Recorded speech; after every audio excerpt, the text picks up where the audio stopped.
Ikaze kuri wowe udukurikiye muri aka kanya, twizera yuko umeze neza, niba kandi atari ko bimeze ntabwo wagombye gucika intege kubera ko uyu munsi biba bimeze nabi, ejo bikaba byahinduka ubuzima bugakomeza. Nk'uko amaze kubibona rero tugiye kuganira ku magambo yo muri Matayo igice cya 6 umurongo wa 34.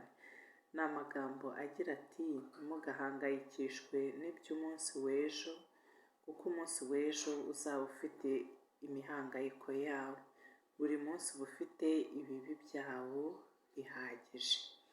Aya magambo rero asobanura iki cyangwa se twakungukirwa nayo dute?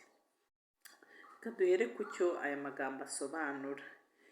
Akenshi iyo twirinze guhangayikishwa bikabije n'ibintu bizabaho cyangwa bishobora kuzabaho mu gihe kizaza, tuba tugaragaje ubwenge. Kubera iki?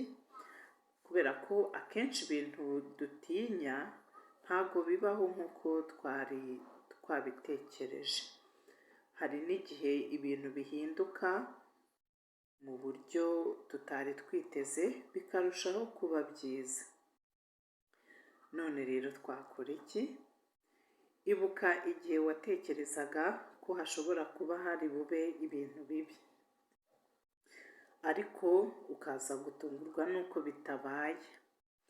Noneho tekereza nanone ku biguhangayikishije muri iki gihe, hanyuma ugerageze gushyira mu gaciro urebe niba koko bishobora kuzavamo ibibazo bikomeye.